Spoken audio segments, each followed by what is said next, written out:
Hello and welcome back to the Fire Emblem playthrough with me, the Jonin Monkey. And me, Sven, the Crusader.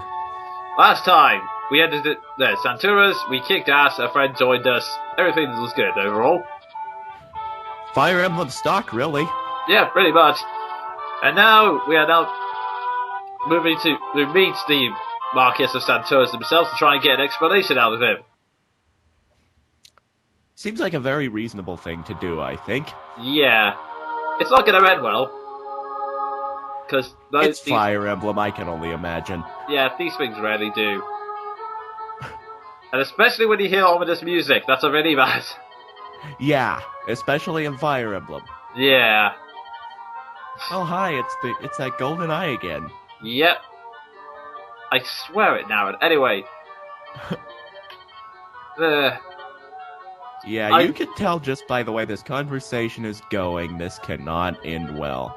Yeah, I'm really not 100% sure what this guy was thinking by teaming up with them. Me either. Yeah. Or worse still, going, "Hello, mysterious group who show they're willing to kill. I am going to tell on you. What do you say about that?" Oh. Yeah, that. I've seen a lot of fiction, and I've found that that's not very good policy. Yeah. Actually, one weird thing, I'll tell you it's all about the conversation with this boss here. He's on the other side of the river, so he must have been yelling that line across, just to... Wow, that... I've never seen a boss so desperate to taunt someone that they'd shout it across the river. Yeah, this... Oh dear. And this is the second character we have to recruit from the enemy side. The last time it was Dorcas, this time it's this swordsman, Guy. You can just tell by his character design that he's going to be recruitable. Yeah. The fact that he's not wearing red is Yeah, that Fire Emblem just hates the color red. Yeah. In direct opposition to Mirror's Edge. Anyway, I speed up because, as you see here, it's mostly just unit movements. Although this time, you still do have there are two routes to go: the west, which you can see I'm taking the Lords through, and the south, which I'm taking all the enemies, and all the enemies come through there. Yeah, which is why I'm having Lowen could take the brunt of all of that. So.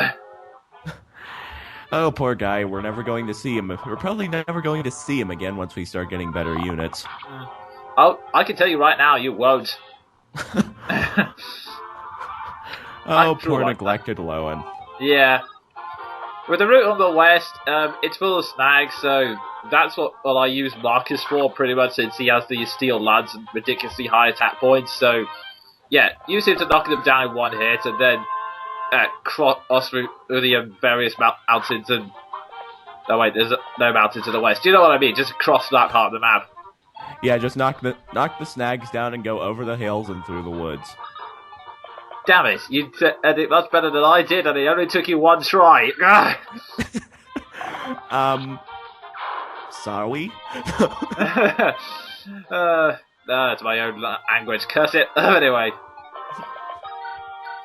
Yeah, part of the reason why I'm sending Matthew through this stuff, despite the fact that unlike many of the other characters, he hasn't got that much HP, it's because, as you probably gathered from Guy's conversation if you are paying attention to it, Matthew's the one who has to recruit him. Guy is also the last character who blatantly tells you who's going to recruit him. Yeah, first playthrough is trial and error, I'll just say that. Yes. Now, this village, I believe we'll see that character later on, but this item is called the Mine. Essentially, it does exactly what you say at the tin. You place it on one tile, and if the enemy walks over it, they get caught in a tower of flames. You know, I just need to note how nonsensical I've always found the idea of a mine in Fire Emblem. Well, it's not that far-fetched. There was some basic gunpowder used in these fights. I mean, there were cannons at the time. Well, true. Still, I'm always I'm always picturing the modern day plastic explosive landmines, and it just seems so silly. Yeah, when you put it like that, it's a bit silly. But then again, this is also a land where there are units in some versions of these games that transform into dragons. So yeah, you make a very good point. Actually, in fact, I think I said it in my channel debut. This is a game where there are flying horses and dragons. You kind of have to suspend your disbelief. Yeah, plus I think we should have suspended it long ago when we had mecha knights and gigantic. Yeah, with mechanical powered armor that has real chains on it. That's just. And leaping axemen. Don't forget the leaping axemen. Oh yeah, the leaping axemen in full plate armor. Yeah. We brought this up the first time we talked about Fire Emblem, and we're never, ever gonna let it go. That's... Oh. Thinking about it, I can understand the people who are disappointed that the later games are grounded in more believability. Yeah. It kind of has its own stupid charm. I think you said it in a VGT episode. That is so stupid, it's awesome. Yeah, that's often the best way to look at it. And there we go then, Matthew. Oh yeah, one thing, I should have mentioned this earlier, but I forgot. We got kind of a bit off topic. The mine can also be used in an infamous glitch, which comes in handy. And a lot of people may look down on this, but there is one moment where I can demonstrate the mine glitch, only because I don't know any other way of activating a certain trigger. You'll see what I mean later. Yeah, I know exactly what you mean. Because shifty face, I may have used that mine, shifty face. And here's Guy himself. Thankfully I've got Oswin there so he won't kill you, but use anyone else and you're in trouble. Yeah, because killing Edge.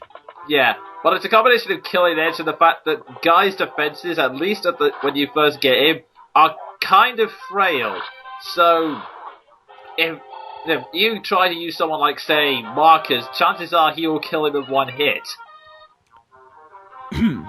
I totally didn't do that on my first playthrough. Nope, not me.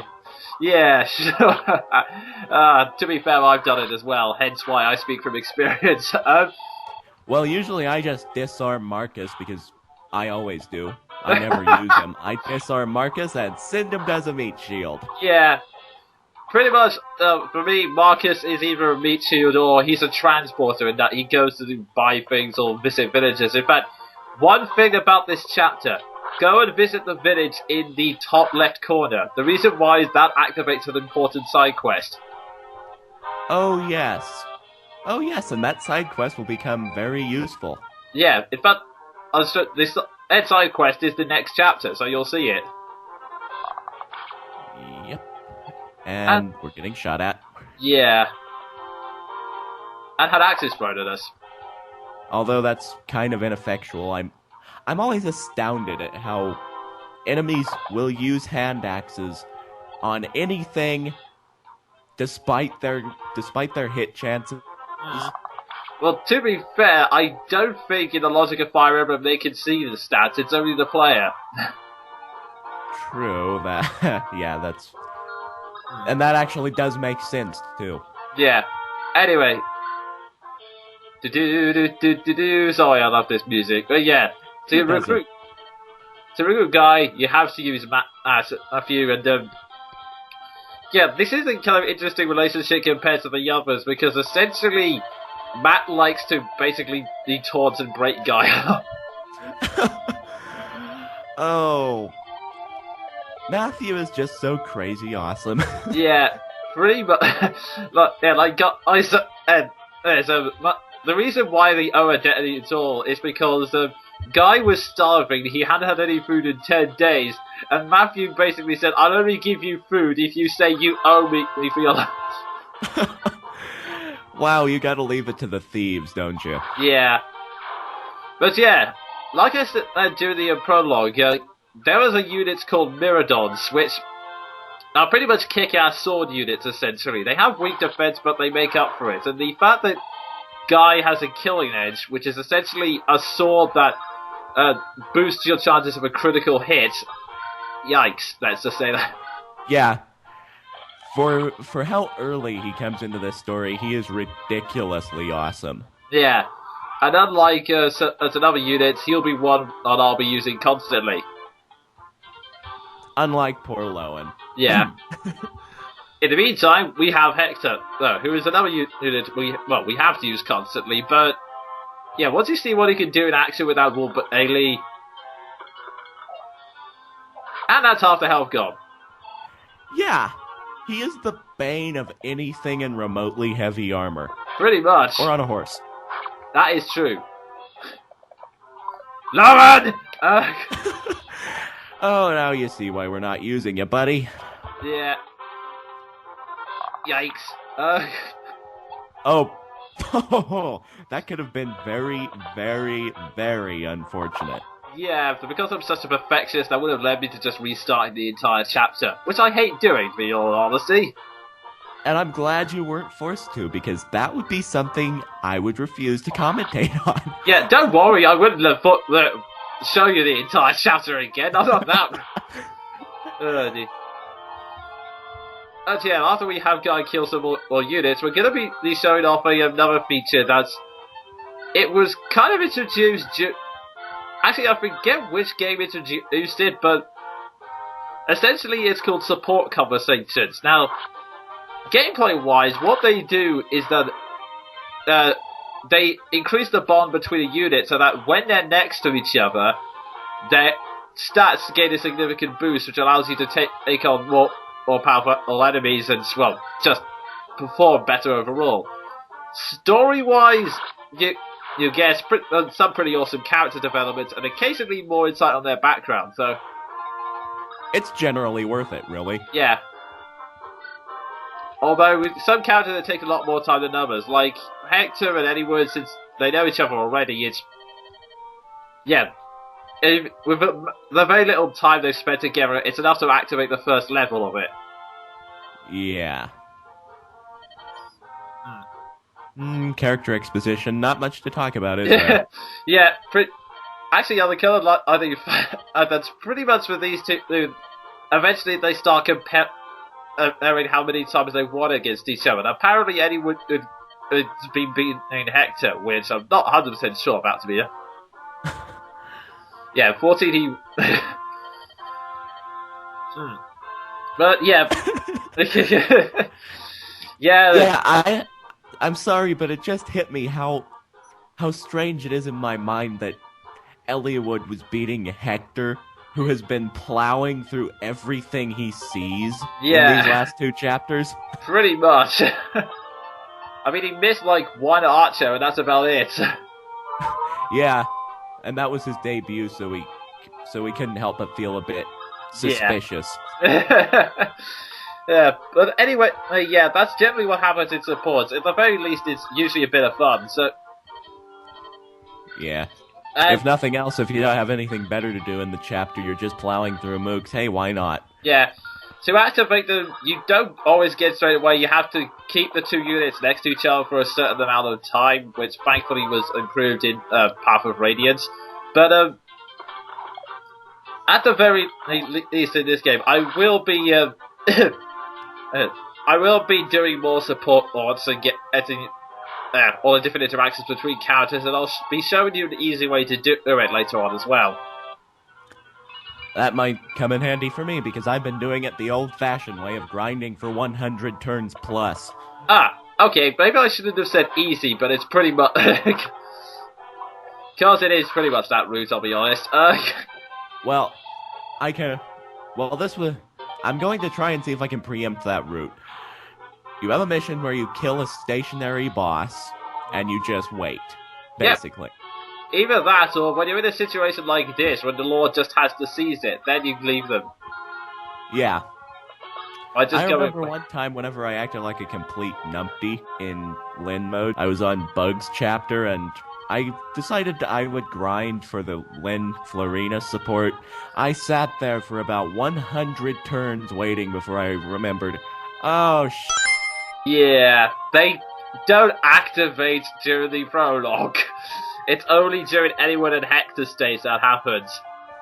Yeah, I think I actually sat there for 150 turns or so waiting for that support, and whenever I found out that they didn't support, I felt like the world's biggest idiot. Yeah, I think similar situations have happened to me as well. Yes, so unfortunately Marcus Centurus has died conveniently just after this very long chapter is finished. Yeah, that seems to be the side effect of betraying evil people. Yeah. And now... declaring your intentions of it. That's not good policy. Oh dear. In the meantime, we have this guy. He's pretty much asking the sensible question. Hype, before you rush off to confront the evil enemy, what are we supposed to do? Our leader's dead. Yeah. And as a side of that, oh, look at my awesome mustache. I don't know why I felt the need to say that. Yeah. Anyway, we're running out of the time, so that was me, the Jonin Monkey. And me, Sven the Crusader. Beware my awesome mustache.